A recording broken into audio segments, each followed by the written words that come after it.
Assalamualaikum warahmatullahi wabarakatuh.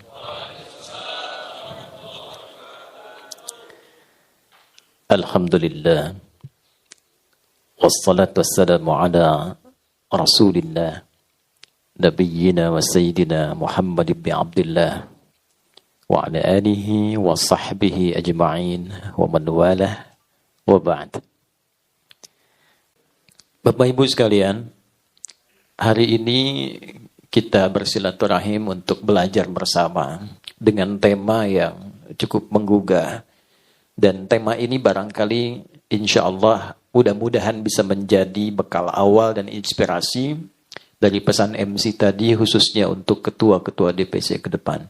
Karena yang kita akan kaji adalah tentang pesan universal dari risalah keislaman yang dituntunkan oleh Nabi mulia Nabi Muhammad SAW untuk siapapun.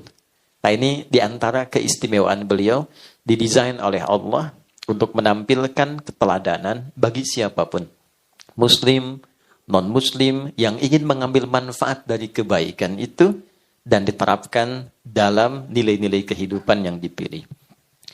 Kita ingin coba definisikan dulu. Ini temanya cukup dalam, cukup luas, mudah-mudahan waktu kita cukup untuk menggalinya. Saya ingin turunkan ke bawah dulu karena ini jalan dunia menuju akhirat. Ya, gerbangnya kan angkasa pura itu. Ya, angkasa itu kan ke udara gitu kan. Baik, jadi gerbang akhiratnya ke angkasa pura. Jadi nanti kalau ada tamu-tamu bandara, bukan hanya dia ingat terbang, tapi bagaimana ketika masuk bandara dia ingat akhirat itu.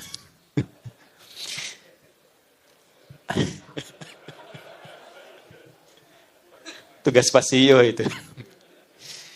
Ada bumi, ada dunia. Itu berbeda.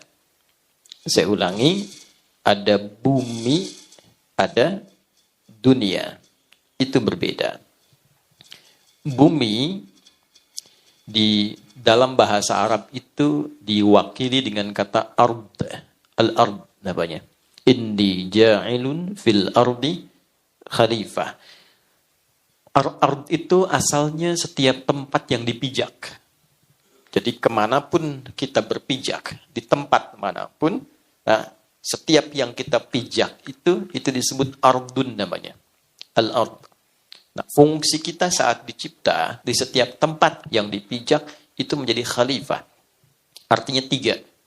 Ya. 1, akar katanya khalafa. Ya? Dia punya 3 arti. 1, yang membawa nilai manfaat. Jadi dimanapun Anda ditempatkan, wilayah 1, wilayah 2, dan seterusnya, upayakan dimanapun kita ditempatkan, selalu berusaha menampilkan manfaat yang dirasakan oleh orang-orang yang hadir di sekitaran kita. Itu risalah awalnya.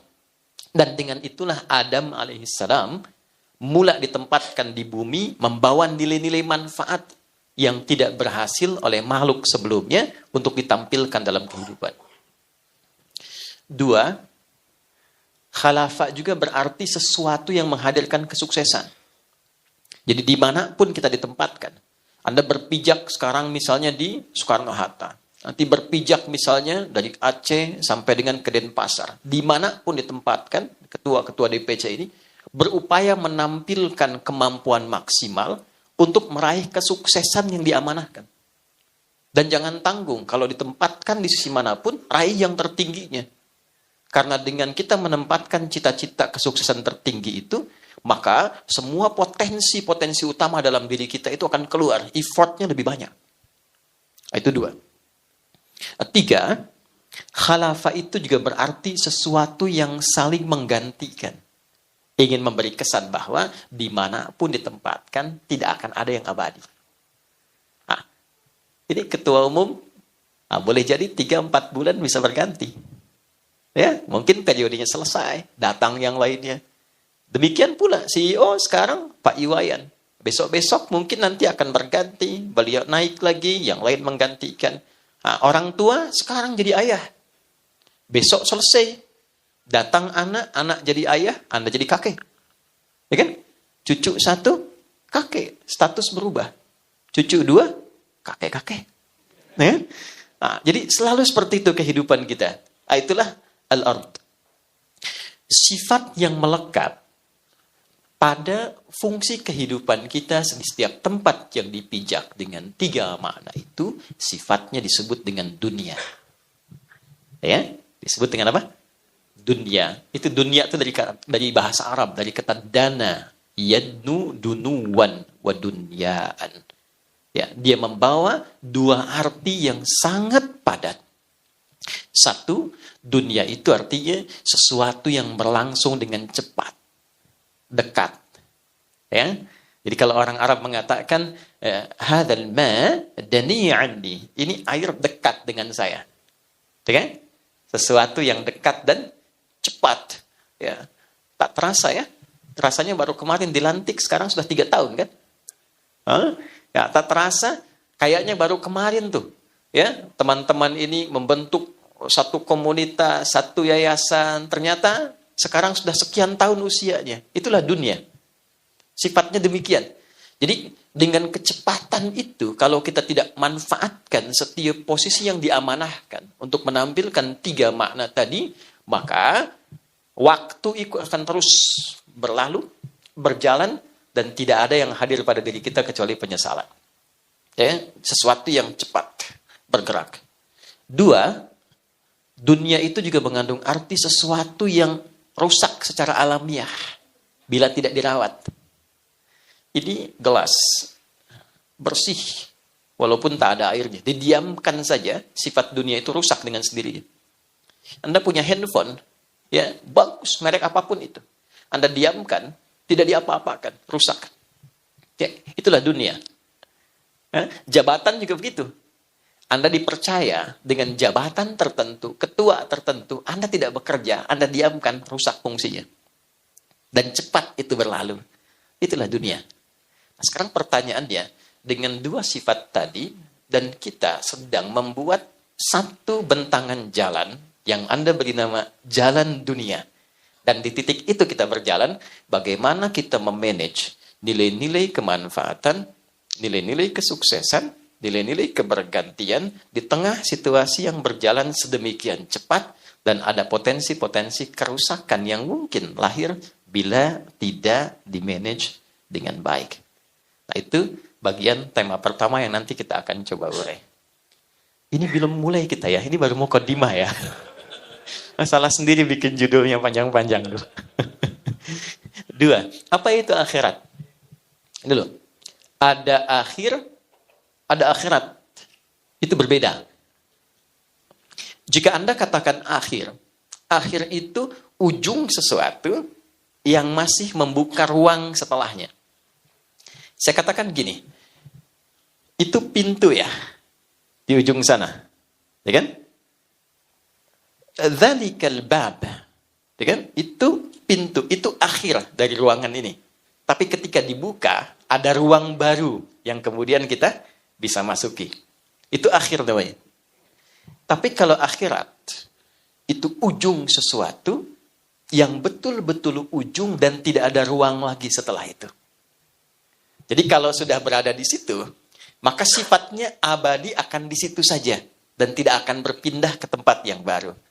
Nah, pertanyaannya, ada ruang apa di akhirat itu yang menjadi ujung kehidupan kita dan tidak ada perpindahan setelah itu?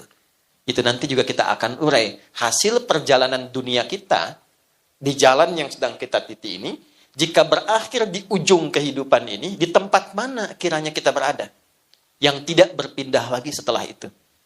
Nah, tidak mungkin kita menggunakan pendekatan karya kemanusiaan karena belum ada manusia yang sampai ke sana, berhenti di sana, nyampaikan informasi kepada kita untuk kita kaji ulang.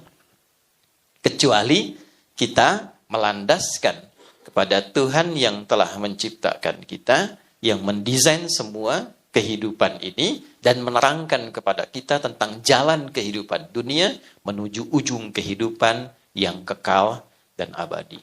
Kepada siapa jalan itu kemudian diinformasikan, bagaimana beliau kemudian menuturkan, nah di bulan kelahiran sosok mulia itu, ya yang diutus membawa risalah namanya Rasul, dan ini bulan kelahirannya Nabi Muhammad Sallallahu Alaihi Wasallam. Di titik itulah kita coba akan keluarkan panduan untuk sharing di pagi hari ini bagi yang merasa ini menjadi penting untuk bisa dibawa sebagai tuntunan kehidupan, maka silahkan nanti intisarinya diterapkan dalam hidup.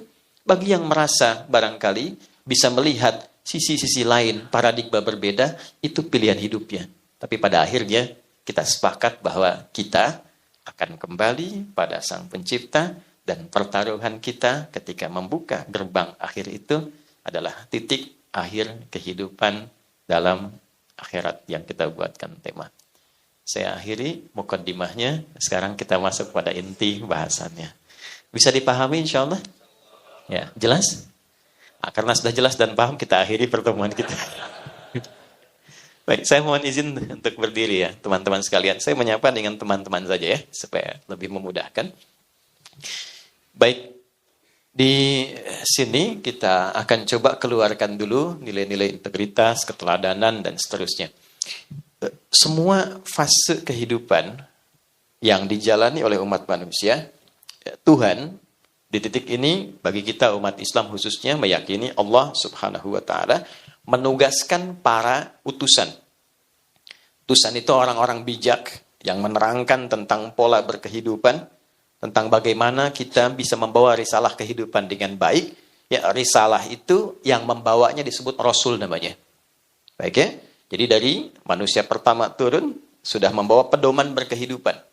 Ya, secara singkat pedoman kompleks berkehidupan yang memandu kita sukses dari ujung kepala sampai ujung kaki, itu kalau bahasa Arabnya disebut hudan namanya. Apa namanya? Hudan, kan? Kalau kita keluarkan kata hudan menjadi satu bagian, itu hidayah namanya. Ya, semoga kita mendapat hidayah. Itu satu aspek dari sekian bentuk pedoman berkehidupan. Dalam bidang apa? Ya kan? Nah, oke, hudan namanya. Nabi Adam turun ke bumi, saya percepat. Ya, maka bersamaan dengan turunnya itu beliau pun diberikan pedoman. Kalau ingin sukses, ingin bermanfaat, ingin bisa menghasilkan kadar-kadar yang baik dalam berkehidupan, maka diturunkan. Bagi umat Islam itu ada di Quran surah kedua Al-Baqarah di ayat ke-38.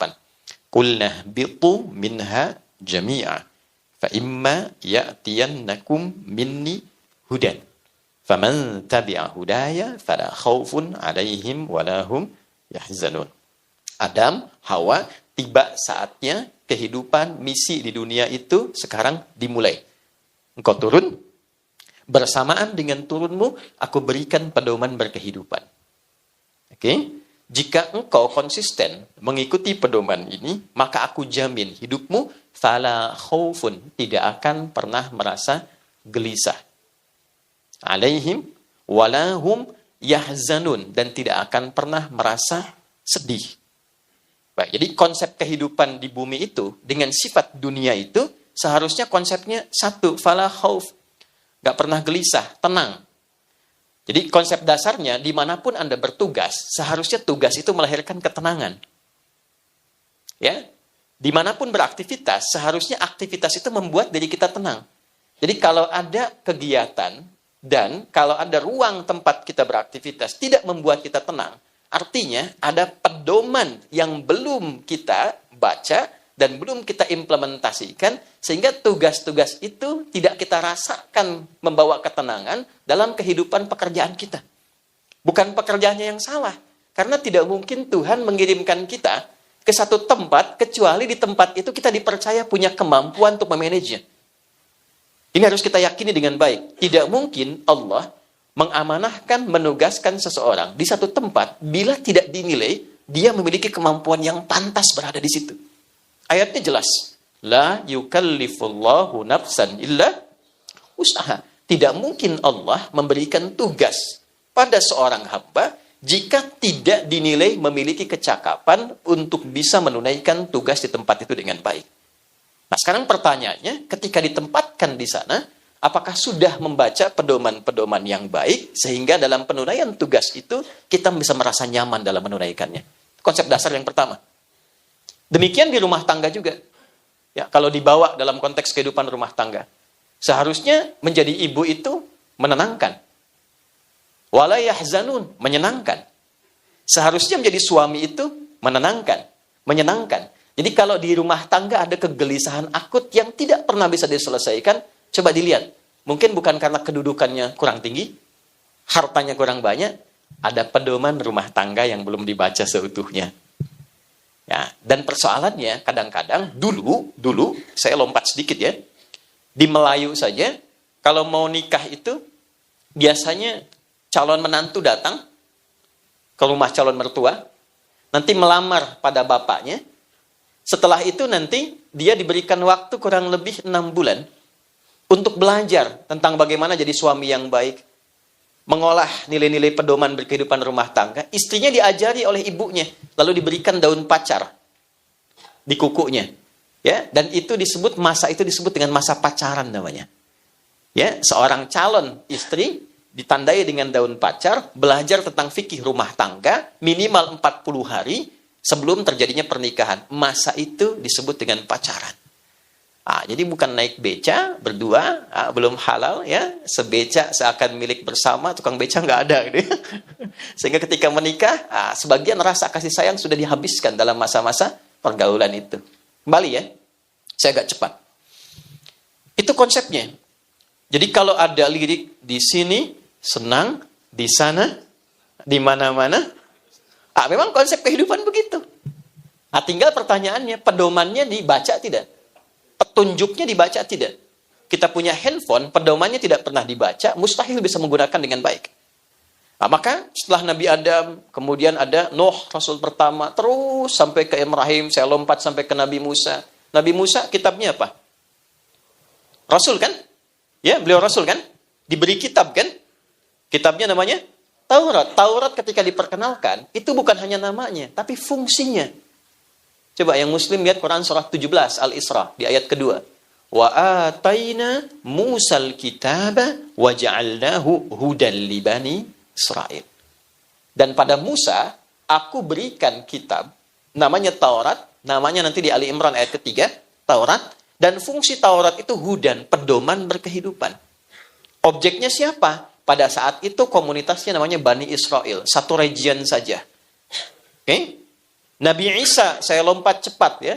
Ya, beliau membawa Injil. Injil itu apa fungsinya? Hudan.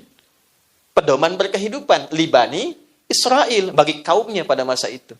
Langsung cepat Nabi Muhammad sallallahu alaihi wasallam. Beliau dapat pedoman. Namanya apa kitabnya? Al-Qur'an. Al-Qur'an ketika diturunkan bukan sekedar untuk dibaca. Membaca itu gerbang pembuka untuk mengetahui isi. Sehingga dengan mengetahui isinya, kita bisa praktekkan pedoman dalam Al-Quran itu pada kehidupan. Turunlah Quran surah kedua, ayat 185 itu. Syahrul Ramadan alladzi unzila fihil Quran hudan linnas. Di bulan Ramadan, diturunkan Al-Quran itu bukan untuk sekedar dibaca. Ya. Dibaca itu untuk paham isi. Semua orang kalau ingin, hukumnya kan begitu. Ingin tahu apapun bisa baca dulu kan? Ya, namanya qiraah. Makanya ayat pertama turun itu Iqra. Iqra itu ya kemampuan untuk membaca, pada dasarnya awal maknanya kemampuan untuk membaca walaupun belum memahami isinya. Yang tidak menuntut pemahaman, yang penting baca dulu. Ya, makanya dulu ada buku Iqra kan? Ya kan? Kan tidak dituntut paham kan? Ya kita cuma bisa belajar tahu huruf a fathah a fa fathah fa lam dhamma u lu apa lu gitu kan? Salah jawab gitu. Tapi kan nggak dituntut kita untuk memahaminya. Sama bahasa Indonesia dulu waktu SD.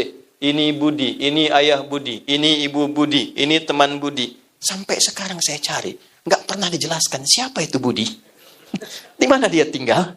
Kan siapa ayahnya, siapa ibunya? Karena yang dituntut dari situ hanya bisa membaca. Tapi setelah bisa kita baca, levelnya naik menjadi pemahaman untuk mengkaji apa yang dibaca. Pindahlah dari Iqra qiraah kepada tilawah. Utlu ma uhiya ilaika minal kitab. Coba transformasikan dirimu dari sekedar baca sampai sekarang menelaah, memahami apa yang dibaca itu. Setelah paham bahwa itu sebagai pedoman berkehidupan. Itulah tilawah. Makanya ketika ada orang baca Quran, baca saja, itu disebut qori kan? Tapi ketika ada yang menerjemahkan supaya kita paham, maka orang yang menerjemahkan itu namanya siapa? sari tilawah. Ya, sebetulnya asalnya tilawah saja, tidak pakai sari. Cuma mungkin karena pertama kali yang menerjemahkan Bu Sari, maka dinamakan sari tilawah. Nah, beda mungkin kalau yang pertama menerjemahkan Pak Wayan, mungkin namanya Wayan Tilawah. Gitu. Nah, sekarang ketika itu diturunkan 6.236 ayat Al-Fatihah sampai An-Nas, disitulah ada pedoman yang kita bawa. Dari pedoman ini kita ingin turunkan mana di antara 6.236 ayat itu yang membawa tentang pedoman yang mengandung nilai-nilai integritas, keteladanan. Yang bisa kita praktekkan hari ini dan kita terapkan dalam lingkup kerja kita dalam posisi-posisi yang diamanahkan pada kita semua. Nah, dari situ kita keluarkan 4 poin. Yang 4 ini langsung dipraktekkan menjadi seluruh sifat para nabi dan diakumulasikan pada sosok Nabi Muhammad SAW. Jadi, jika Anda ingin menggali sisi integritas, keteladanan, di posisi-posisi yang sekarang Anda tempati, termasuk bekal-bekal kepemimpinan, 4 ini telah dijamin berdasarkan perjalanan masa di setiap tempat, dia yang bisa mengubah, menghadirkan pencerahan, dan berkemajuan di setiap tempat yang kita hadiri. 1, dengan cepat, F, fatona. Saya boleh tuliskan ya? Ya.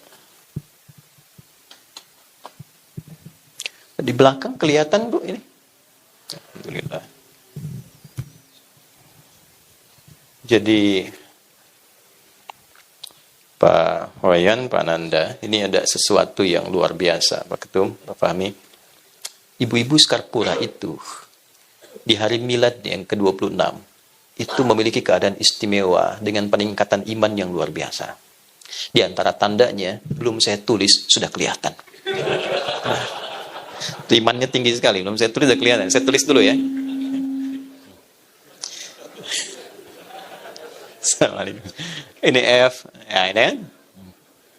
Fatana. Fatana. Keberapa ya? Fatana. Apa itu fatana? 2 juta? Serius? Dan cerdas? Masih belum? 5 juta? Umroh ya? Waktu habis. Karena waktunya cepat sekali gitu. Fatanah itu bukan sekedar cerdas. Bukan sekedar pintar. Ya. Fatanah itu kecerdasan yang menyatukan kekuatan spiritual, kekuatan mental, dan kekuatan intelektual. Okay?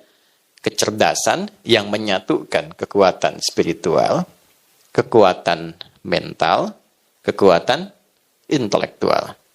Jadi kekuatan intelektual yang didukung oleh kekuatan spiritual dan mental. Baik, saya coba ilmiahkan sedikit dulu ya. Supaya kita pahami betul ini, nanti kita pelajari kasusnya, kita terapkan dalam konteks kehidupan kita kekinian. Kebanyakan saat ini, konsentrasi manusia pada umumnya, ketika dikatakan pintar dan cerdas, itu dibatasi pada batas intelektual saja. Bagaimana menstimulus otaknya itu bisa pintar, otak kirinya, otak kanannya, dan sebagainya. Menariknya, 15 abad lalu, Nabi pernah memberikan isyarat. Anda yang rajin baca Al-Arba'in Nawawiyah, buka di nomor yang ke-6. Dari 42 hadis itu, buka yang ke-6. Ya, isyaratnya begini. Inna fil jasadi mudghatan. Idza salahat, salahal jasadu kullu. Wa idza fasadat, fasadal jasadu kullu. Ala wahyal qalbu.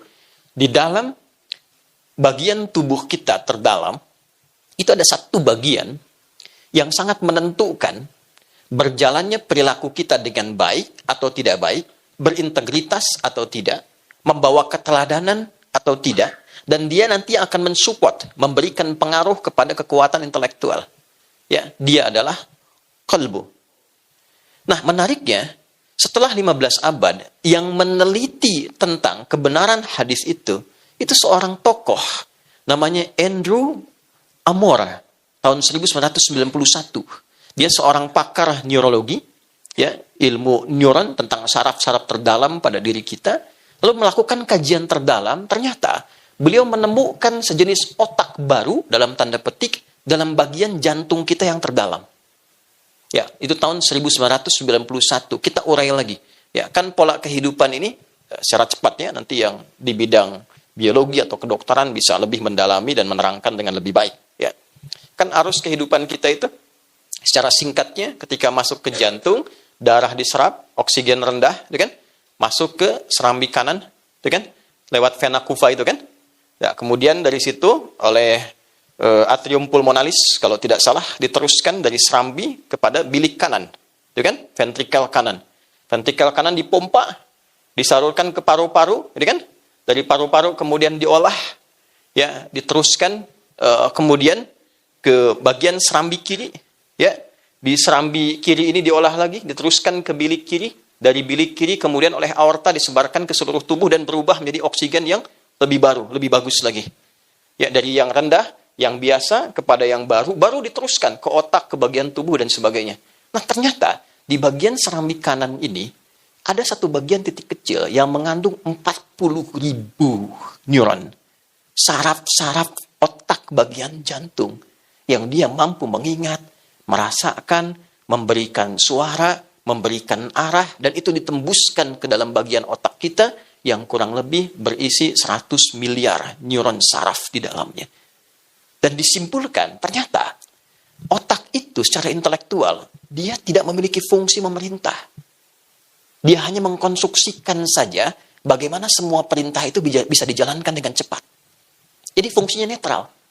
Jadi kalau ada kajian akal sehat itu adalah sebuah konstruksi bagaimana merumuskan perintah-perintah yang datang ke otak, ke akal itu bisa diteruskan dengan cepat ke tubuh. Sepersekian detik, dengan cara yang benar, dengan cara yang baik. Jadi dia nggak punya perintah. Perintahnya semua ternyata dari sini, Pak, Bu. Di sini cuma mengkonstruksikan, semakin pintar, semakin cepat itu dilakukan. Sepersekian detik. Kuncinya di sini. Nah, di dalam sini, di 40.000 neuron itu, ternyata dia hanya punya 2 sifat.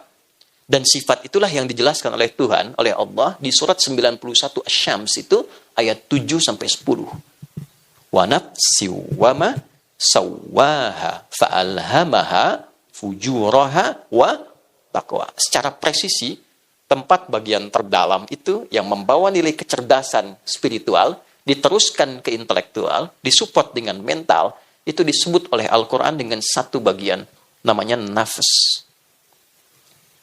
Nah, kita bicara fatonah ini, dimulainya tidak langsung ke akal, tapi dimulai dari nafas dulu. Ini inti jiwa. Jadi kalau saya, Anda, kita ingin memiliki integritas yang baik, sehingga nanti melahirkan karakter moral. Integritas kan dari karakter moral. Naik ke sini jadi karakter intelektual, pindah ke tubuh jadi karakter kinerja. Ya kan? Ini tubuh punya kinerja, punya karakter nih. Tangan untuk apa, mata untuk apa, telinga untuk apa. Ini kinerjanya bagian tubuh. Ya, nanti disupport secara cepat oleh karakter intelektual, diteruskan. Mata, lakukan ini. Ya kan? Kerjakan. Dari mana perintahnya? Dari sini. Jadi kalau nggak punya karakter, moral hazard yang sekarang kita bilang itu, maka tidak mungkin lahir integritas. Nggak mungkin jadi teladan. Nah, di mana titik berkumpulnya nilai-nilai karakter itu? Namanya di nafas namanya. Dan disitulah diserap ke dalam bahasa Indonesia menjadi nafas. Dengan nafas kehidupan itu yang tidak separuh. Hanya dewa yang punya separuh nafas itu kan. Nah, dan dengan nafas yang sempurna itu, mengalirnya bagian darah ke seluruh bagian tubuh, disitulah mengalir pula karakter-karakter kita. Nah, Nabi memberikan petunjuk, upayakan semua yang mengalir ke dalam bagian tubuh kita, dibawa oleh darah, membawa oksigen, punya karakter juga. Bukan cuma mengalir aja. Darah mengalir ke seluruh tubuh, membawa oksigen. Tidak begitu. Upayakan bawa karakter yang pertama F, fatanah. Nah, untuk mendapatkan karakter fatanah ini, maka di dalam inti jiwa ini ada 2 nih. Yang harus kita ketahui. Ini mohon maaf kajiannya agak dalam ya. Karena bicara akhirat itu harus sedikit dalam, khusyuk dalam bahasa Pak Wayan tuh. 1 ada takwa namanya. Nah, di sini terkumpulnya nilai-nilai yang kita tuliskan. 2, ada saya istilahkan katalis namanya. Walaupun menjadi lawan, nanti katalisnya namanya fujur. Ada fajar, ada infajar, ada fujur. Wa nafsi wa ma sawwaha fa'alhamaha fujuraha wa taqwa. Saya tuliskan yang muslim Anda bisa cari Quran surah 91 ayat 7 sampai 10. Nah, di takwa ini semua karakter-karakter baik yang mengakumulasikan secara kolektif sifat integritas dan keteladanan, ini munculnya di sini. Ada kejujuran, ada ketawaduan, rendah hati, ada kesabaran. Dikolektifkan keseluruhannya, disaring saripatinya, diberi nama dengan satu nama tunggal. Namanya takwa. Oke? Nah, lawannya itu fujur. Asal katanya, ya, ini. Di sini kalau kita tuliskan positif, ini negatif misalnya. Di sini misalnya ada rendah hati. Ya, kemudian di sini ada jujur, di sini ada sabar, ya, dan seterusnya. Nanti ini membentuk integritas dan keteladanan, dua kata pokok di tema kita. Di sini katalisnya terlihat sebagai lawan. Jadi kalau di sini jujur, rendah hati, di sini ada sombong, ya. Di sini ada jujur, kemudian di fujur ada apa? Ada bohong. Walaupun Anda mengatakan tidak ada dusta di antara kita, potensi dusta itu selalu ada. Oke? Baik. Kalau di sini ada sabar, di sini ada amarah. Ya. Potensi sombong itu ada. Ya. Belum diangkat, sudah bikin kartu nama baru gitu kan. Tiba-tiba ada koreksi. Bisa ada. Ya. Dulu pakai sepeda, belum punya jabatan, semua disapa. Ya. Udah punya mobil, buka pintu, udah nggak bisa. Ya. Potensinya ada. Ya, sombong itu ada, angkuh itu ada, dusta itu ada. Ya, potensi dusta, potensi menipu itu selalu ada. Baik ya, walaupun misalnya, mohon maaf, ya Anda berusaha ibadah, Anda berusaha sholat, ya, semakin tinggi, semakin muncul takwanya. Tapi semakin rendah, semakin muncul potensi fujurnya. Ya, Anda jadi pimpinan, kan? Tiba-tiba datang tawaran ini, itu, dan sebagainya. Potensi ini selalu ada. Ya, demikian amarah dan sebagainya. Nah, caranya bagaimana mengolahnya supaya menjadi fatanah? Nah, ini kecerdasan ini yang akan membentuk nilai-nilai keteladanan dalam kehidupan. Perhatikan cara kerjanya. Ya, perhatikan baik-baik. Wa nafsi wa ma sawwaha fa'alhamaha fujuraha wa taqwaha. Ayat 9-nya, qad aflaha man zakkaha. Qad aflaha. Qad itu harfu tahqiq wa taqrib. Tahqiq itu yang menjamin sesuatu, taqrib itu mendekatkan sesuatu pada tujuan. Oke? Baik, aflah dari kata falah. Dia punya dua arti. Sukses dan bahagia. Success and happiness. Ya.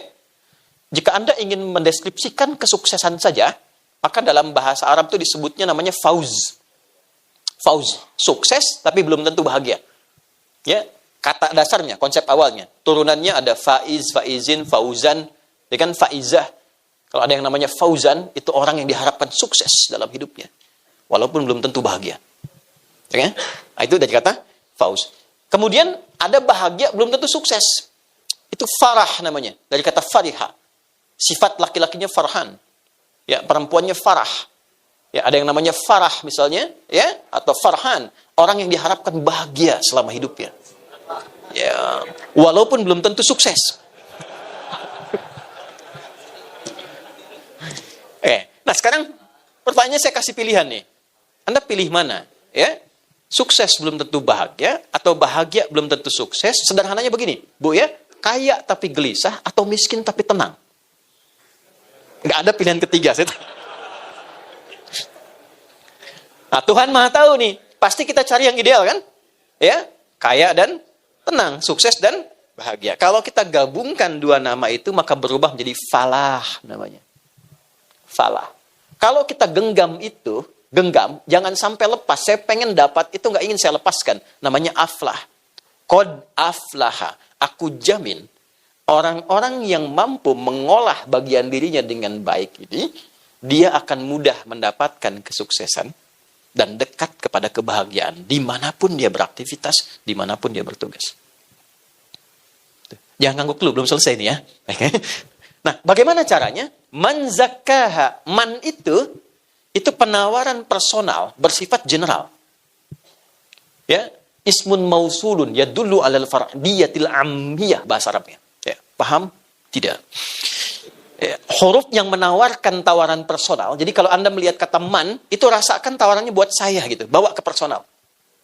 Tapi terbuka general, mau laki-laki, mau perempuan, di posisi apapun. Jadi Allah ini nawarkan begini, "Hei fulan, Anda pengen sukses, siapapun Anda, saya tidak melihat Anda siapapun. Kalau Anda ingin sukses, bawa ini, dimanapun Anda beraktivitas, maka pedoman ini mengantarkan Anda pada figur berintegritas, memiliki keteladanan, dan dekat kepada kesuksesan dan kenyamanan." Nah, apa polanya? Bagaimana membangkitkan kecerdasan spiritual itu, membawa ke intelektual, dan melahirkan karakter kinerja yang maksimal. Man zakkaha. Siapa yang mampu menyucikannya? Saya tanya semua nih, Bapak dan Ibu. Nyuci itu membuang bendanya atau membersihkan kotornya? Gak mungkin kan ibu nyuci baju, buang bajunya. Dibuang kotorannya, supaya muncul bersihnya kan? Nah, jadi filosofinya gini, artinya kotor itu dimunculkan supaya muncul bersihnya kan? Sebab kalau nggak ada yang kotor, nggak mungkin muncul bersih. Kan nggak mungkin tiba-tiba ibu nyuci pakaian masih bersih. Kan? Harus ada kotor dulu baru dicuci. Nah ini juga sama, Pak. Amarah ini diciptakan bukan supaya kita marah-marah, bukan. Bukan ingin membuat diri kita pemarah, bukan. Tapi supaya sabarnya muncul. Sebab kalau tidak ada amarah, nggak mungkin muncul sabar. Jadi kalau ibu pulang ke rumah menemukan suami marah, bukan Allah ingin menjadikan suami ibu pemarah, bukan. Tapi supaya kesabaran pada diri ibu itu muncul, ditingkatkan, karena ada masalah kehidupan di masa depan nanti akan dilalui, yang membutuhkan kesabaran ekstra. Kalau tidak naik nilai kesabaran itu, kuantitasnya dan kualitasnya, belum tentu bisa mengatasi persoalan yang kemudian. Paham nggak? Jadi berbahagialah ketika ibu pulang mendapatkan suami marah, itu artinya, sebentar,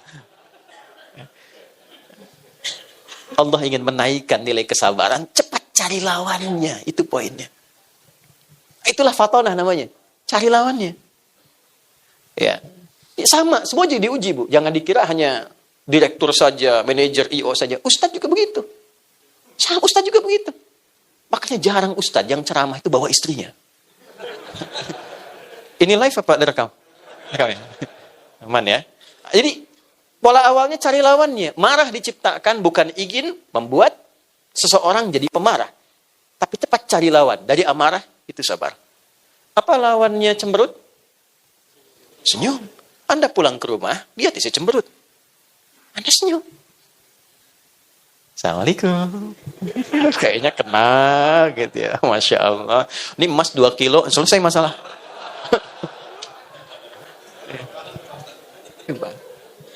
Nah, para nabi itu diajarkan langsung oleh Tuhan. Diajarkan, dikasih langsung panduan untuk bisa fatonah.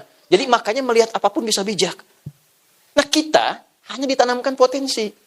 Dengan potensi itu diminta menggali. Jadi kalau Anda itu become a leader, ya, become a leader for your own future. Ya, Anda ke depan akan jadi seorang pemimpin, maka jika ingin mendapatkan nilai integritas dan keteladanan yang didambakan itu, kemampuan kita mesti menggali potensi-potensi itu. Caranya apa? Setiap menemukan satu kondisi yang tidak ideal menurut kita, cepat cari lawannya. Oke? Ada orang bawa sesuatu misalnya yang tidak jujur. Pak, ini ada proyek Pak, lumayan Pak fee-nya gitu kan, Pak GM. Bisa nggak yang saya bisa masuk tanpa tender? Ya kurang lebih untuk Bapak bisa diambil 1 miliar lah gitu. Ah, ini dimunculkan pada saya bukan ingin menjadikan saya seorang yang tidak baik. Cari lawannya. Saya mesti jujur. Maaf ya, jari saya ini jari tahiyat, tidak akan pernah dipakai maksiat. GM. Tapi kan tipikalnya tidak berhenti. Untuk menaikkan apakah GM ini akan naik posisinya lagi kan? Setannya akan berubah. Pangkatnya akan naik lebih tinggi. Baik kan? Baik. Datang lagi, Pak. Mohon izin, Pak. Tawarannya naik 10 miliar misalnya. Nah, sebentar saya istikharah dulu. Hati-hati, Pak.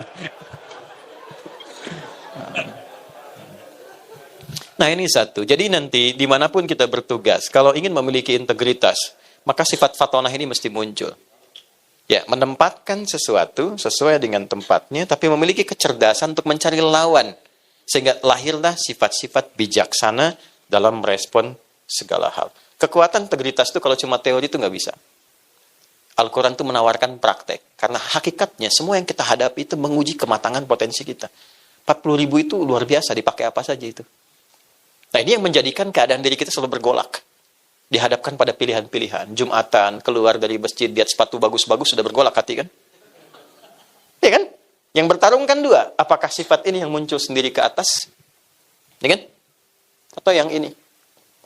Dalam dunia pekerjaan kita, selalu akan dihadapkan pada dua pilihan ini.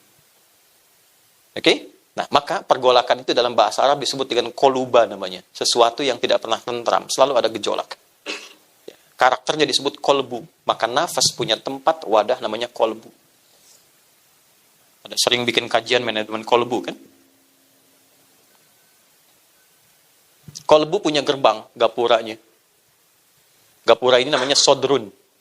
Jamannya sudur. Ini gapuranya sodrun. Tempatnya di sini nih. Ini ada ruang cekungan di sini. Ini nahrun, ini botnun perut, ini nahrun bagian atas, di sini sodrun. Semua orang punya sodrun di sini. Ini filosofinya. Kenapa dalam sholat bagi umat Islam tangannya bersedekap di sini? Tidak di perut kan, tapi di sini. Ya, untuk menjaga bagian-bagian inti kehidupan kita supaya bisa selalu dikondisikan dengan baik dan lahirlah sifat-sifat ketakwaan itu. Itu sodrun. Jamannya sudur. Jadi gerbangnya, gapuranya, ini namanya sodrun. Jamannya sudur. Ada makhluk yang memang tugasnya ingin menjauhkan kita dari nilai ketakwaan. Supaya terlempar pada sisi yang buruk saja. Fujur. Keluar yang buruk dari nafas. Namanya su. Su itu sesuatu yang buruk yang tidak sepantasnya keluar. Mata harusnya memandang baik, memandang yang buruk. Lisan harusnya bicara dengan baik, bicara yang buruk. Tidak punya fatonah. Maka keluar sifat su namanya. Pintunya dari sini. Sesuatu yang menjauhkan dari yang baik kepada yang buruk. Itu bahasa Arabnya syaitana. Sifatnya syaitan. Ya kan? Nah, syaitan mencoba untuk menjauhkan dengan menembus kita. Ini karena agak dalam, pembahasan spiritual. Dia tembus dari sini. Dari gapuranya, dia masuk dari sini. Tembus ke kolbu, sampai ke nafas, sampai ke fujur. Kan? Makanya bagi umat Islam, milenial, kontemporer, kekinian, ada satu surat dari 114 yang paling favorit bagi umat Islam dimanapun di muka bumi. Surat An-Nas itu. Ya. Qul a'udzu birabbin, malikin, ilahin. Nah, teruskan. Min syarril waswasil alladzi fi sudurin nas. Was-was, bisikan halus yang tak terlihat tapi sampai menghujam langsung ke sini. Bisikan untuk nyogok, bisikan untuk korupsi. Ya. Gimana orang datang nitip 200.000 bisa lewat, proses dimudahkan, nitip sekian bisa lewat, gitu kan? Jalan cepat, fast track, tapi menggunakan cara-cara yang tidak tepat. Misal, saya contoh saja gitu kan. Kan ada was-was. Ada prosedur yang benar, ada prosedur yang salah. Bisa terjadi. Dalam berbagai hal. Maka apa yang terjadi? Was-was itu tak terasa, tiba-tiba muncul karakternya. Maka keluar dari nafas sifat su. Nafas ketemu dengan su, jadi nafsu namanya. Itu asalnya. Ini bukan ilmu takatik ya. Ini nyata, ada referensinya. Nafas plus su. Ketemu apa? Jadi apa? Nafsu. Ditemukan di mana? Quran surat ke-12 ayat berapa? 53. Wa ma ubarni'u nafsi innan nafsa la'ammaratum bisu illa ma rahima rabbi. Nafas ketemu su jadi nafsu. Nah, nafsu itu yang berlawanan dengan takwa. Ya, takwa dibisikkan untuk baik, nanti ada malaikat yang membisikkan 88 kali disebutkan dalam Al-Qur'an. Setan pun disebutkan 88 kali. Jadi ketika Anda dihadapkan pada satu hal, akan ada dua bisikan, kebaikan atau keburukan. Tinggal mau pilih yang mana. Nah, itulah di titik itu kita penting memiliki fatonah. Fatonah itulah yang menguatkan kita untuk mengambil sifat baik itu supaya meredam yang buruknya. Kalau yang buruk itu bisa kita tekan, integritas lahir. Maka Anda akan dikenal sebagai pemimpin yang jujur, kan? Berdedikasi, kata-kata indah yang sekarang banyak digaungkan itu. Ya. Tidak harus muncul di TikTok, dengan sendirinya Anda akan hadir. Ya. Saya ingin sampaikan dulu, saya tidak punya akun TikTok sebetulnya. Nah, itu mungkin banyak yang bikin itu ditampilkan, dan saya lebih senang basicnya ke kitab, baru ditampilkan di media sosial. Di kitab itu murni, kalau kita ngaji ada buku namanya Sharaf untuk derivasi misalnya. Jalasa yajlisu syakaro yashkuru. Sekarang berubah ke dunia maya itu. Tak takayu tak tiku tiktokan. Ya. Fasbakayu fasbiku facebookan. Gitu kan? Instagramu instagraman. Dan puncaknya tabayatubu youtuban. Jadi beruntungnya kita bahagia bersyukur tinggal di Indonesia. Karena semua konstruksi kehidupan berbangsa, bernegara, itu undang-undangnya menyatakan dan mendasarkan pada nilai takwa. Ini. Saya pernah coba riset satu-satunya di dunia. Saya lihat sampai hari ini, saya belum melihat yang lain ya. Yang undang-undangnya secara spesifik menyebutkan kalimat takwa itu Indonesia. Ya, bahkan pembukanya di preambul sudah atas berkat rahmat Allah yang Maha Kuasa. Diturunkan, misal kita bawa nih dalam konteks kehidupan berbangsa, bernegara. Sejak berpendidikan. Undang-Undang Sisdiknas nomor 20 tahun 2003. Di pasal menimbang itu kan ada 5 tuh. A, B, C, D, E. Di B saja itu sudah ada kalimat takwa. Undang-Undang Dasar 1945 mengamanatkan pada pemerintah mengusahakan, menyelenggarakan satu sistem pendidikan nasional yang meningkatkan keimanan dan ketakwaan pada Tuhan yang Maha Esa serta akhlak mulia. Baru nanti mencerdaskan kehidupan bangsa. Jadi orang tua kita saking luar biasanya menginginkan pribadi-pribadi dari kecil tuh baik dulu, punya fatonah dulu, baru cerdas intelektualnya. Sebab kalau jiwanya sudah punya integritas, cerdas akalnya, ditempatkan dimanapun pasti jadi orang baik. Ya, yang terjadi kekinian kita dapatkan, banyak orang cerdas tapi nggak punya sifat fatonah, kecerdasan spiritualnya kosong. Sehingga kecerdasan intelektual itu didorong oleh nafsunya, digunakan untuk apapun yang memuaskan hajat hidup dirinya. Ini yang bahaya. Ahli hukum banyak, tapi banyak yang dihukum. Ya kan? Ahli ekonomi banyak, tapi belum mengangkat ekonomi menjadi stabil. Kenapa? Karena kurang dari sisi awal. Ini fatonah. Maka tadi dari 37 kurang lebih tempat calon-calon ketua, ya, DPC, calon pimpinan ke depan, jika menjadi dan mengharapkan menjadi pribadi yang berintegritas, ideal, mengukir sejarah baru, bahwa di setiap tempat ditempatkan dalam wilayah Angkasa Pura itu, seluruh pimpinannya memiliki sifat yang pertama, yaitu fatonah. Itu akan jadi sesuatu yang sangat luar biasa. Ya. Sehingga satu saat orang akan mengatakan, di mana ya kepemimpinan yang paling jujur di Indonesia ini? Oh itu loh, ada di Bandara Ngurah Rai misalnya. Di mana ya yang punya kejujuran dan kesabaran? Itu loh, ada di Bandara Soekarno-Hatta. Di mana ya yang ada di sini? Itu loh di Bandara A, Bandara B, Bandara C. Sehingga orang akan menyimpulkan bahwa, oh, Sekarpura menjadi satu rujukan untuk membangun sifat-sifat integritas dalam konteks berindonesia. Yang kita harapkan. Bawa ke Polri nomor 1 dari Tribrata. Bawa ke TNI nomor 3. Ada 7 Sabta Marga namanya. Ya.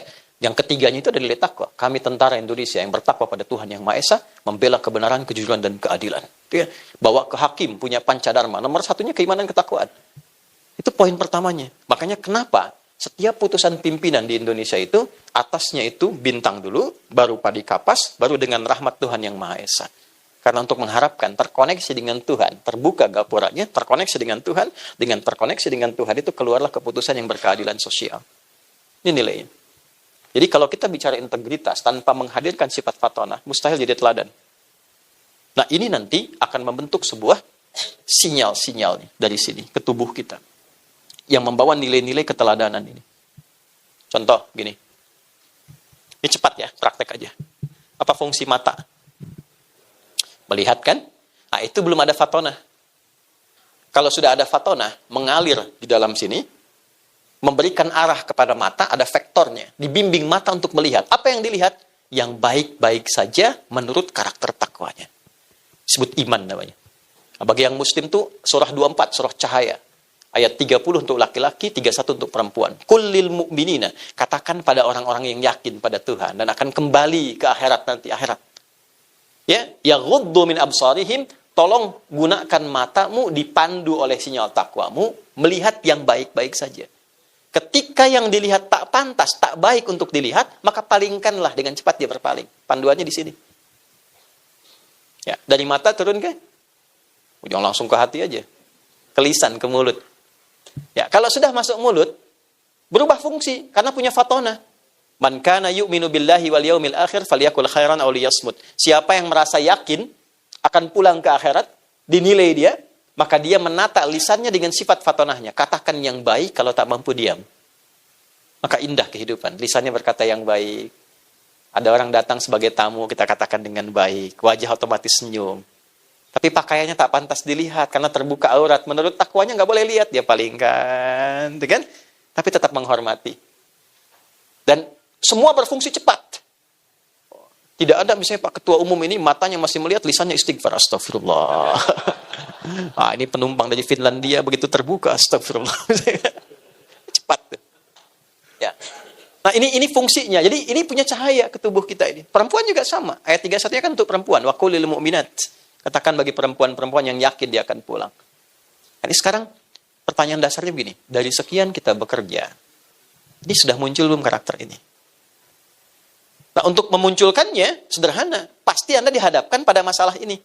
Sekarang ketika melihat ini, cepat cari lawannya di sini. Ada orang sombong. Sombong itu kenapa sih ditampakkan kepada kita? Kenapa harus saya yang lihat?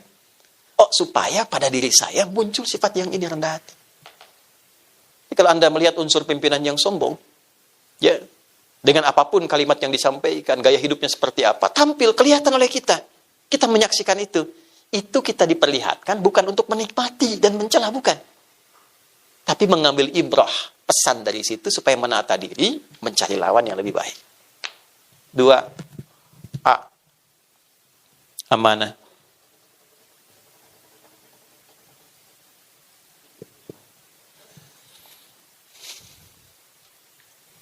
Maaf, saya sampai jam berapa? Sudah habis? Silakan. Ini sampai sore ya. Saya 15 menit lagi selesai. Baik, saya cepat ya. Apa itu amanah? Angkat tangan, angkat tangan. Angkat tangan. Ya. Enggak, saya cuma minta angkat tangan. Ya, 1 juta ya. Baik. Sebenarnya sederhana gitu. Diminta, kerjakan yang diminta. Jangan memberikan beban pada diri kita gitu ya. Itu kali saya lewat Kuningan Jumatan. Itu kali Jumat. Ya, driver jalan, terus ke bahu kan. Polisi lihat. Ada getaran yang tampak kan. Ya. Terus dia merapat tuh. Begitu rapat, polisinya datang. Ditanya, mau kemana Pak? B, karena yang bawa mobil agak lebih senior. Mau kemana B katanya. Dia keluarkan SIM. Wah, salah saya bilang. Saya langsung koreksi. Pak, saya mau ke Kuningan Jumatan. Saya khatib saat ini. Oh, iya. Silakan, langsung aja Pak. Jalankan. Saya bilang sama driver itu, Pak, jawab sesuai pertanyaan. Beliau tanya mau kemana? Jawab, mau kemana? Beliau tanya, Anda keluarkan SIM. Yang lebih fatal kan baru ditanya, selamat pagi 100.000 keluarkan. Nah, itu yang salah. Itu yang fatal gitu ya. Tolong catat ya. Tapi jangan lihat jumlahnya ya. Kasih sayangnya aja. 1 juta ya. Tolong tadi yang angkat tangan tuh. Apa itu amanah? Dapat dipercaya. Kurangi 1 juta. Amanah itu gini. Amanah itu dari kata seakar-akarnya itu rootsnya di kata aman. Aman ya. Di satu masa boleh kalau mau belajar lebih, saya mengajar di S3 di UPI di linguistik. Ya, jadi ada sosiolinguistik, ada belajar fonologi, morfologi, sintaks, kemudian ada juga semantik ya, ada leksikon dan sebagainya. Nah, itu kalau kita urai sampai ke titik awalnya, itu seakar dengan kata aman namanya. Aminah. Apa itu aman? Aman itu keadaan tenang, nyaman, enak, baik. Kalau dibentuk menjadi karakter dan sifat, maka tambahkan tak di ujungnya. Kalau ingin dibuat sesuatu yang panjang, tanpa jeda, tanpa batas, tambahkan alif di tengahnya. Maka menjadi amanah, singkatnya begitu. Amanah adalah upaya sepanjang apapun, dalam keadaan apapun, untuk membuat orang-orang yang berinteraksi dengan kita merasa nyaman dan tenang. Itu asalnya. Sehingga disarikan itu dengan kalimat singkat dan padat, dapat dipercaya. Karena dengan dapat dipercaya, kita merasa tenang. Asalnya begitu. Oke? Ini sifat amanah itu. Bagaimana menghadirkan rasa aman, rasa tenang, rasa nyaman bagi orang-orang yang berinteraksi dalam kepemimpinan kita. Jadi ketika Anda ditempatkan dimanapun, menjadi pribadi yang amanah, artinya pribadi yang menenangkan dan melahirkan rasa aman untuk orang banyak. Aman, tenang, nyaman. Gitu. Integritas, iya. Jujur. Tapi setiap orang mau bicara, nggak enak rasanya gitu. Nggak ada ketenangan. Nggak ada kenyamanan. Coba lihat Nabi dia, kan deskripsinya begitu. Ada kitab buku banyak sekali mendeskripsikan tentang pesona tampilan karakteristik Nabi Muhammad. Itu orang baru lihat wajahnya, sudah jatuh hati dengan beliau. Ya, ada sosok namanya Abdus Syams. Beliau dari Persia. Lalu mencoba mencari keyakinan, pendalaman. Masuk Kristen. Terus dengar lagi info. Ada seorang disebut Nabi di Madinah. Ingin tahu ajarannya, datang. Begitu datang, baru melihat Nabi. Itu 3 tahun sebelum Nabi wafat. 3 tahun sebelum Nabi Muhammad wafat. Tahun ke-7 Hijrah. Baru melihat wajahnya. Itu sudah langsung terpesona dengan karakter beliau. Senyumnya, kepada siapapun senyumnya sama. Kepada siapapun, gak dibedakan. Ya Pak, kadang pada pimpinan dengan bawahan kan senyumnya kadang agak beda ya. Nah, ini semua sama, senyumnya sama gitu. Menyambutnya sama. Itu langsung jatuh cinta kepada beliau. Dengan akhlaknya itu, lalu bersyahadat masuk Islam. Berubah namanya menjadi Abdurrahman. Hamba Allah yang terkasih. Ya, bertekad, saya terlambat nih belajar jadi orang baik. Pengen jadi orang baik.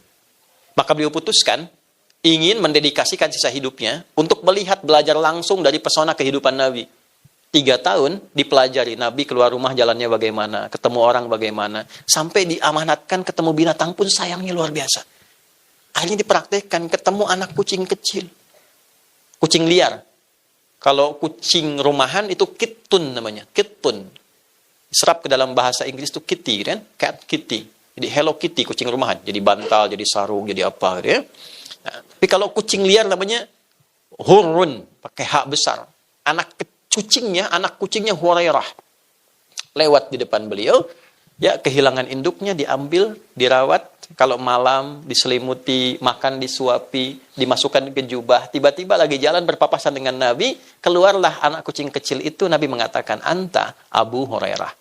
Kamu adalah bapaknya anak kucing kecil yang merawat anak kucing seperti merawat anak sendiri. Maka sejak saat itu viral, namanya disebut dengan Abu Hurairah. Anda bisa bayangkan, orang-orang yang melihat Nabi, saking merasa amannya, nyamannya, percaya pada Nabi, kepercayaan itu bisa merubah kepribadiannya menjadi lebih baik. Dan itu ada polanya, ada fikihnya. Sehingga ketika diwariskan pengajaran itu, ada orang-orang yang ketika Anda lihat, Anda terinspirasi jadi baik. Coba cek deh, ada sosok-sosok tertentu, ustadz, kiai, ulama, habib. Ketika Anda lihat, Anda pengen jadi orang baik. Anda merasa nyaman. Itu diwariskan. Nah, kalau dibawa ke nilai keteladanan kepemimpinan, bisa nggak begitu melihat Anda, karyawan tuh merasa tenang gitu. Merasa terlindungi. Tanggung jawabnya diayomi. Punya pemimpin yang betul-betul memberikan kedamaian. Itu sesuatu yang mahal sekarang. Ya, dulu kalau di garis komando itu, militer, ya, kalau prajurit salah, itu pimpinannya langsung ambil alih. Sehingga prajurit merasa nyaman. Dan kita kehilangan itu saat ini. Tipis. Nah, sama nih, di Sekarpura, Angkasa Pura nih. Bisa nggak ketika lewat itu orang bukan hanya segan, bukan hanya hormat, tapi nyaman. Saya senang dengan pimpinan saya. Ya, amanah. Amanah itu bukan sekedar dipercaya, tapi kepercayaan yang melahirkan ketenangan, kenyamanan, kedamaian dalam jiwa. Sehingga orang senang menyebutnya. Siapa bosnya sekarang? Masya Allah, beliau tuh. Ya. Siapa bosnya sekarang? Nggak usah sebut namanya lah. Itu kan? Nah, sifat kedua tuh. Jelas ya? Di sini ya? Oke. 3, saya cepat. Siddiq. Siddiq. Siddiq itu selalu tampil jujur pada kebenaran. Ya. Apa yang benar, itu yang ditampilkan. Ya, tapi cara menampilkannya nanti diatur lagi sehingga membuat orang merasa nyaman. Dia punya kemampuan dapat memanage sebuah kebenaran, tampil dengan cara yang elegan sehingga orang salah tidak merasa disalahkan, orang benar tidak merasa digurui. Itu Siddiq itu. Ya. Abu Quhafah namanya. Satu kali ada seorang bergelar Abu Jahal lawannya. Nanti kalau Anda yang belum haji, belum umrah, ya saya doakan semoga ada cepat ya. Dan tidak cukup dengan amin ya, nabung ya. Nanti di sini ada Grand Zamzam, Pak Wayan dari Mu'alaf sampai sekarang udah pernah umrah belum? Sudah ya, baik. Udah, oke. Nanti aja di akhir ya. Ini ada air Zam-Zam, ini ada sofa, ini ada jarak sedikit ke sini. Ini ada sofa, ini ke belakang, jalur ke Aziziyah ke belakang. Ini ada Istana Raja, ini asalnya bukit ini. Namanya Jabal Qubais, ini Istana Raja. Sini Masjidil Haram di depan. Ini jalan ke sini sedikit, ini ada Hotel Hilton yang lama. Ini di sini kalau naik sedikit, di sini ada musola, ini rumahnya Abu Bakar Siddiq dulu. Di sini ada toilet yang pertama, di sini ada yang kedua dekat masjid, tempat kipas angin di sini memberikan air. Ini warna hijau, ini parlemen Quraisy. Tempat kumpulnya orang-orang Quraisy di masa dulu. Yang mau saya katakan gini. Kalau Anda ke sini, teman-teman. Nanti belok ke sini, di pintu 26, terus ada gate Nabi. Gate Nabi itu beliau berkehidupan dengan Sayyidah Maimunah. Di sini sholat 2 rakaat sebelum ke Hajar Aswad dan menunaikan Isra Mi'raj. Ya, ada 2 pintu ke atas dan ke bawah. Dan gate Ali, di sini Babus Salam, tarik garis lurus, ini rumah Nabi lahir. Ya, di sini Marwah Sayyidah Khadijah. Di sini pintunya Sayyidah Abbas.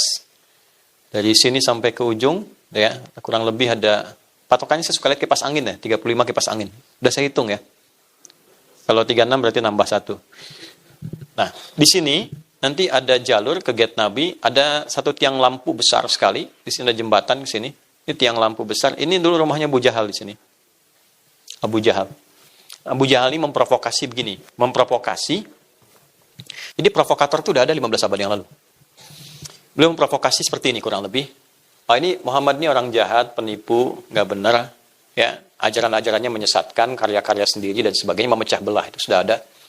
Lalu semua orang yakin, umumnya, setelah peristiwa Isra Mi'raj itu, masa sih ada orang pada masa itu berangkat ke Palestina cuma semalam balik lagi gitu kan? Nah, tinggal satu orang lagi, namanya Abu Quhafah. Nah, maka dari sini, kenapa saya gambarkan, bukan ini menunjukkan saya hafal, bukan. Saya ingin memvisualisasikan bagaimana deskripsi ini berjalan. Dari sini, dia berjalan ke sini, mencari ini, Abu Quhafah ini, yang kita kenal dengan Abu Bakar, ya kan? Tinggal satu orang ini. Kalau satu orang ini kemudian membenarkan, selesai. Maka diajaklah beliau naik ke sini, ke Jabal Qubais. Ini bukit kehormatan, siapapun yang ada di atas ini tanda kepemimpinan. Karena itu bikin istana sekarang, itu yang mimpin wilayah itu sekarang. Ini tandanya. Maka diangkat ke situ, ditanya, apakah engkau yakin dengan peristiwa Isra Mi'raj? Isra Mi'raj itu perjalanan Nabi yang menjadi tanda mukjizat yang besar. Dari mulai ke Mekah sampai ke Masjidil Aqsa di Palestina, sampai naik ke langit cuma semalam. Belum selesai subuh sudah pulang. Baik ya? Apa kata Abu Bakar? Perhatikan kalimatnya. Lau kana Muhammadun sallallahu alaihi wasallam, kalaulah seorang Muhammad sallallahu alaihi wasallam mengatakan sekarang ini di belakang kita ada musuh yang akan menyerang, saya akan percaya kepada beliau sekalipun itu tidak terjadi. Saya akan percaya. Anda bisa gambarkan ya betapa amanahnya dan nilai kejujurannya yang sangat tinggi sehingga berkata apapun orang yakin. Berkata apapun. Dan sudah pasti benar kalau menyampaikan. Sehingga dibawa nilai itu dengan kemasan kalimat yang sangat indah. Kalaulah beliau berkata, di belakang ini ada musuh yang menyerang. Dan tidak terbukti, saya tetap akan yakin. Keyakinan untuk menampilkan kebenaran. Dengan bahasa yang nyaman diterima dan baik. Dan tidak ada yang tersinggung pada masa itu. Karena memang Nabi Muhammad sudah punya sifat yang kedua, amanah itu. Dari sejak beliau sebelum dilantik jadi Nabi. Orang itu merasa yakin, tenang. Ya. Jadi ketika beliau jadi orang baik, namanya solih, semua orang tenang. Abu Jahal, Abu Lahab, macam-macam. Bahkan yang menjadi lawan pun menitipkan barangnya pada beliau, saking merasa tenangnya. Tapi ketika jadi orang yang memperbaiki muslih, barulah ada orang merasa terganggu. Bayang ya? Ingat ya, ketika Anda menjadi leader yang ingin memperbaiki, pasti ada zona nyaman bagi sementara orang yang merasa terganggu. Maka apa yang terjadi? Sifat ketiga yang penting, siddiq ini. Bagaimana menampilkan kebenaran tugas Anda, tanpa harus menyinggung privasi orang-orang ini sehingga merasakan kebenaran dari situ. Maka ketika mengatakan kalimat itu diberikanlah gelar kepada beliau As-Siddiq. Dari sejak itu viral, namanya disebut Abu Bakar Orang yang mampu menampilkan sebuah nilai kebenaran dengan cara yang elegan, sehingga memberikan sigoh pengaruh terbaik bagi orang-orang di sekitarnya, tanpa harus punya niat menyakiti, apalagi menghancurkan. Siddiq.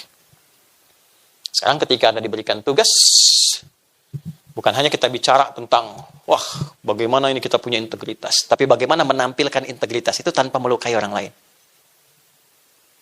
Coba lihat indahnya Quran ya.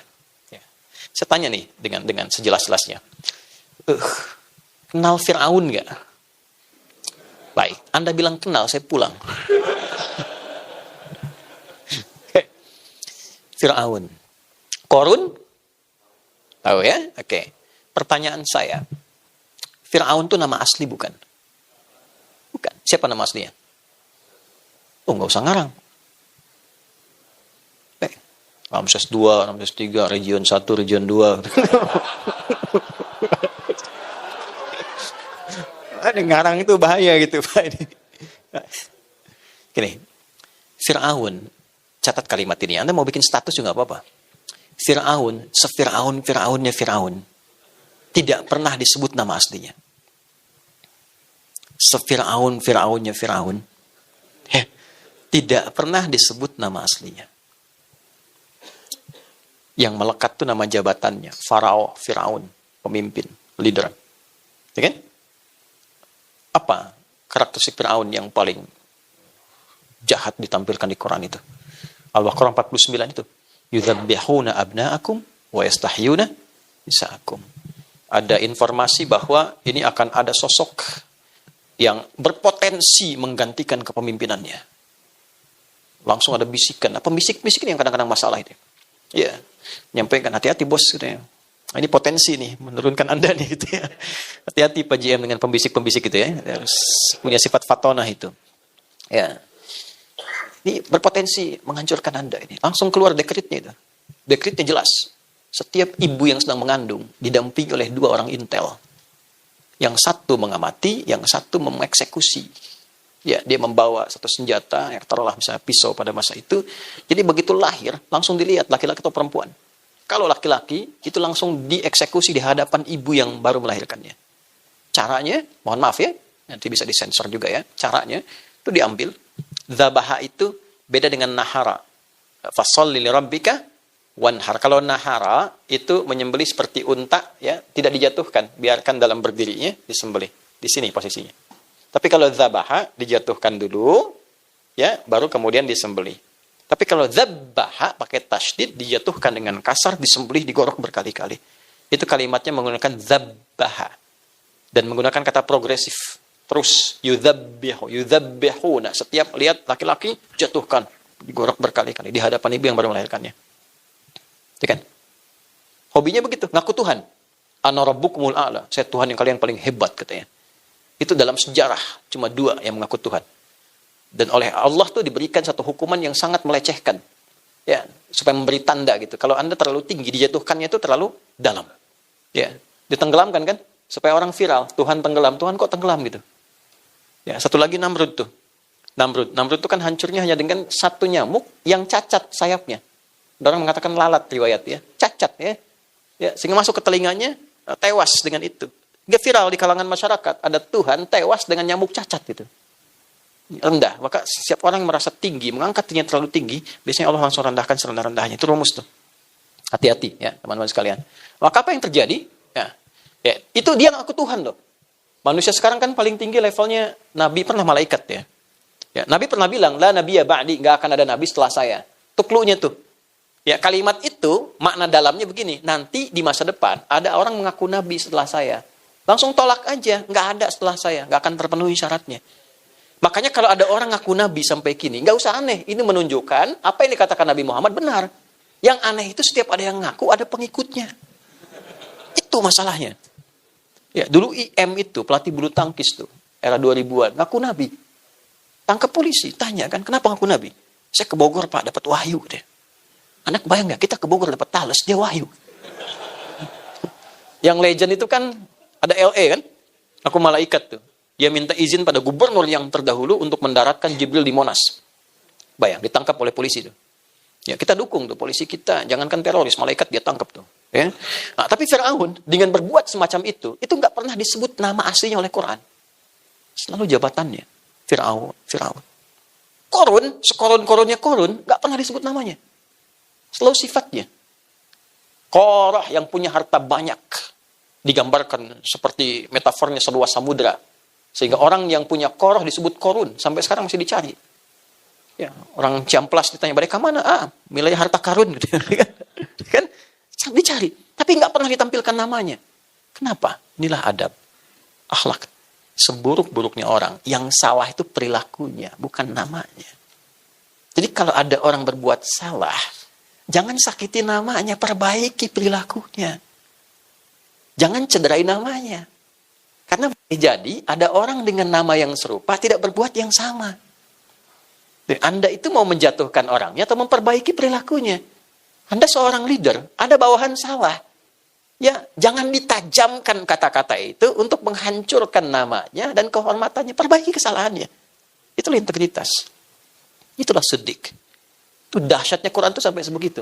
Dan kalau sudah jadi pemimpin, ada potensi penyimpangan di dalamnya. Menyimpang dari kepemimpinan disebut togo. Kalau kaya, ada potensi penyimpangan dari kekayaan. Penyimpangan dari kekayaan disebut bagha.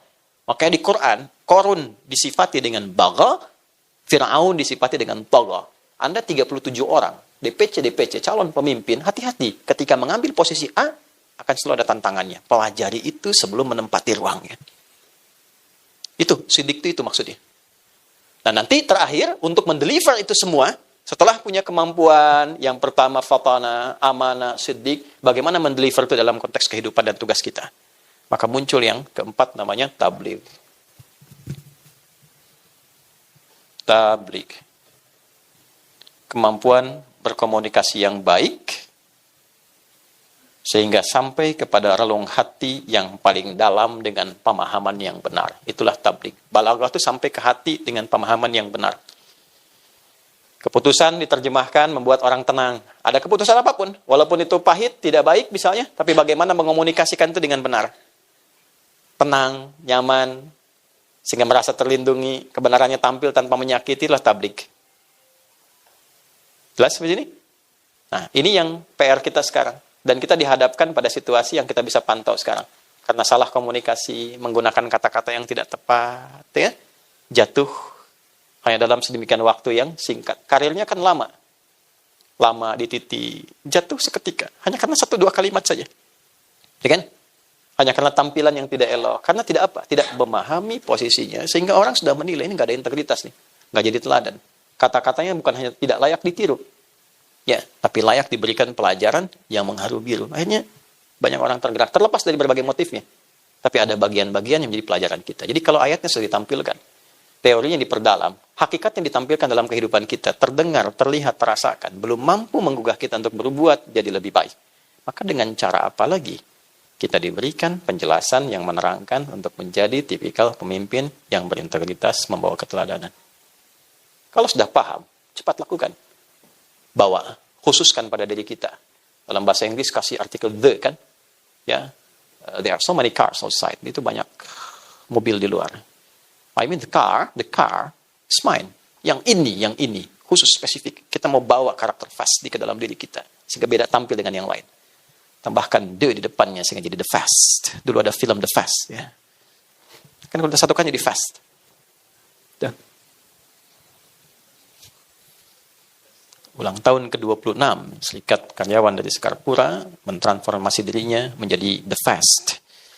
Sehingga tampil menjadi calon-calon pemimpin yang punya integritas, keteladanan dengan sifat fatana, sifat amanah, sifat siddiq, dan sifat tabligh. Disatukanlah 4 ini menjadi satu nama namanya Muhammad. Dan disebutkan 4 kali dalam Al-Quran. 4 kali.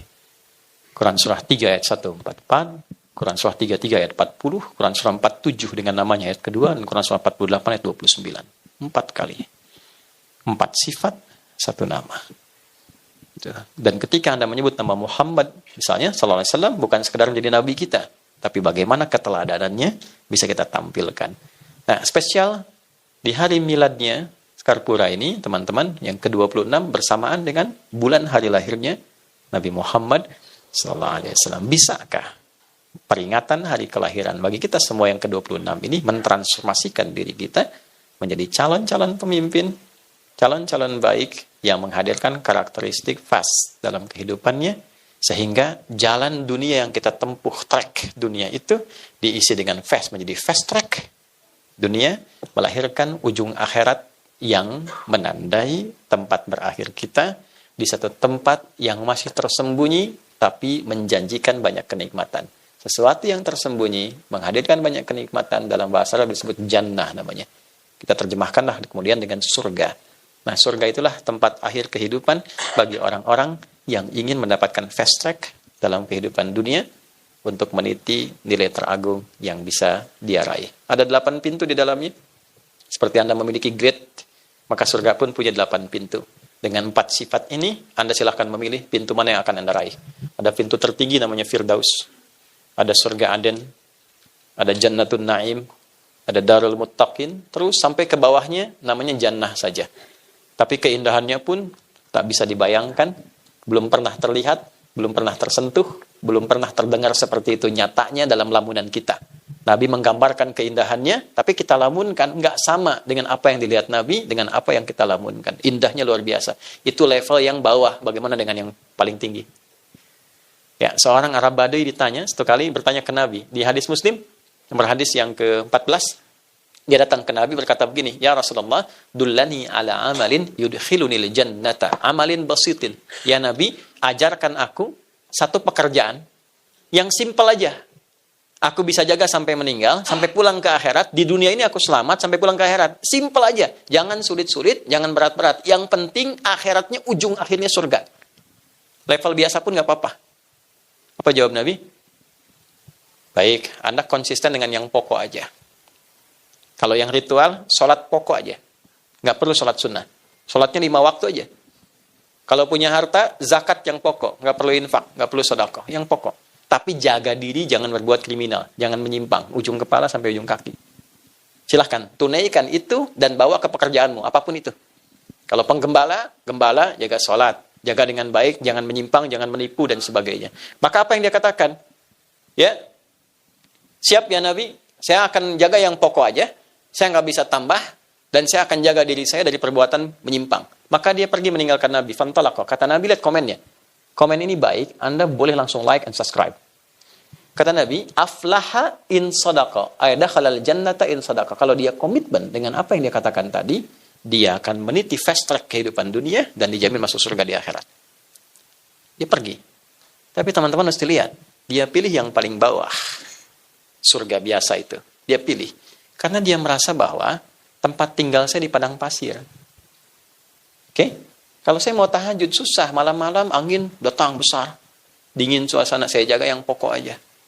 Mau zakat juga cari, tapi mau infak, siapa yang mau diinfakin? Padang pasir. Okay. Tapi dia bisa menjaga diri dari perbuatan maksiat. Oke? Apa yang kita lakukan? Kita lihat. Ya bagaimana memaksiat di padang pasir? Sinyal susah. Oke?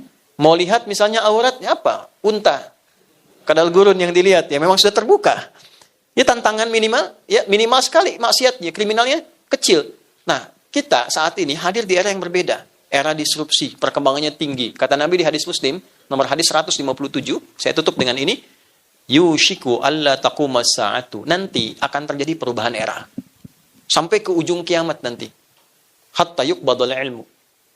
Yang satu, era itu akan ditandai, masa itu ditandai. Satu, para pakar itu akan mulai sedikit-sedikit menyusut sampai hilang, ya.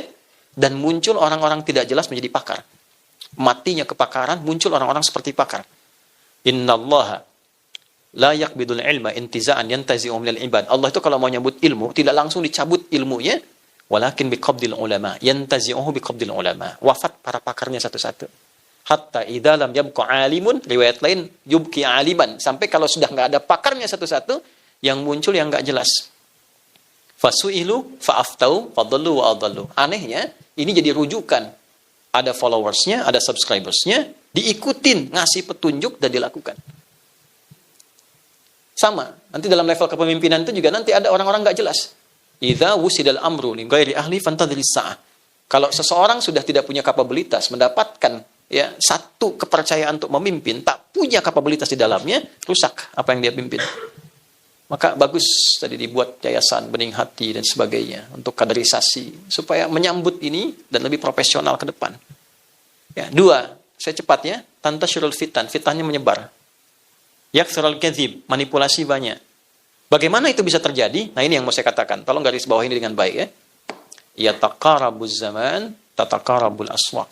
Masanya menjadi terasa singkat. Di hadis lain, setahun kayak sebulan, sebulan terasa seperti sepekan, sepekan seperti sehari, sehari seperti sekilatan, dan terjadi percepatan digital sehingga pasar mudah diakses. Tanda pertamanya. Dulu manual kita berangkat pakai angkot, pakai ojek manual, sekarang klik barangnya datang. Sekarang eranya berubah, Pak, Bu. Tantangan di Angkasa Pura, teman-teman Skarpura, eranya berubah. Sekarang era digital, era disrupsi, macam-macam mulai muncul. Saya saja seumur-umur belum pernah ceramah tentang garam, tiba-tiba ada video jualan garam rukyah. Ya, dengan video tampilan seperti saya, ada AI dan sebagainya. Maka inilah tantangan yang kita hadapi saat ini. Tinggal kita hadirkan, tapi alhamdulillah sebelum kita akhiri, kita punya MC yang punya tanda-tanda dari Allah, ayatullah. Ya, punya CEO yang berdharma bakti, alhamdulillah, punya GM yang wicaksana, dan punya ketua yang punya pemahaman yang juga mengangkat kita dengan baik. Fahmi Aziz itu tinggi gitu ya. Dan kita punya keluarga yang baik untuk saling mendukung. Jadilah keluarga yang baik, ya, saling mendukung satu dengan yang lainnya. Yuk kita berdoa, dan doa kita diterima.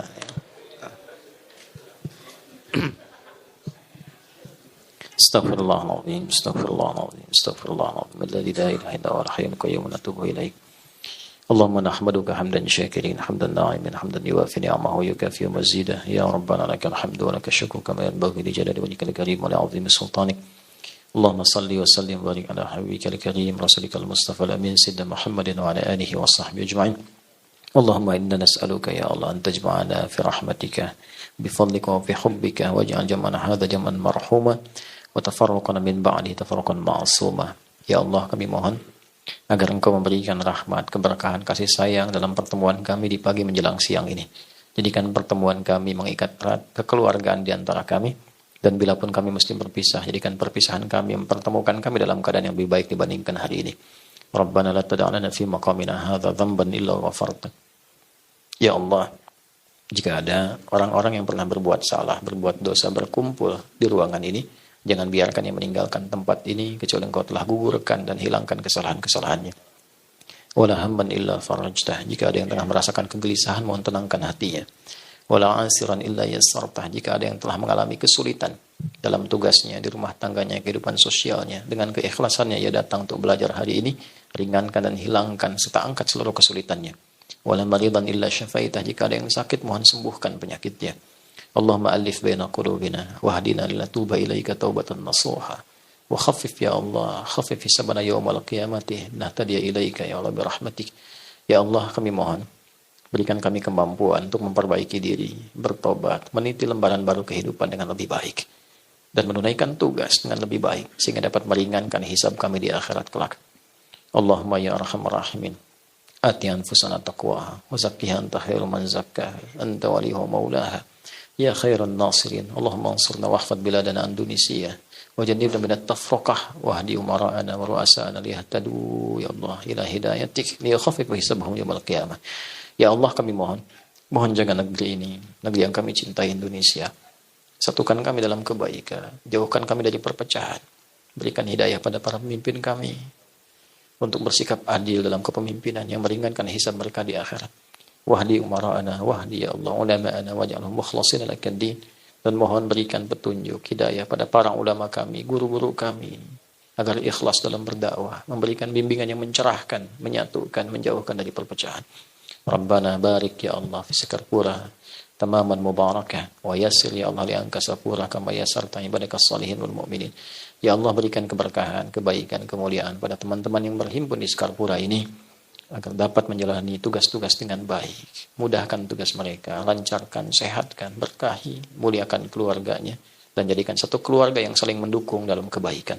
Rabbana atina fid dunya hasanah wa fil akhirati hasanah wa qina adzabannar. Wa sallallahu ala sayyidina Muhammad wa ala alihi wa sahbihi ajma'in. Wa akhiru da'wana subhanakallahumma rabbana wa bihamdika Asyhadu an la ilaha illa anta nastaghfiruka wa natubu ilaik. Walhamdulillahi rabbil alamin. Nasrun minallah fathun qarib wa basyiril mu'minin wallahu muwaffiq ila aqwamit thariq. Assalamualaikum warahmatullahi wabarakatuh.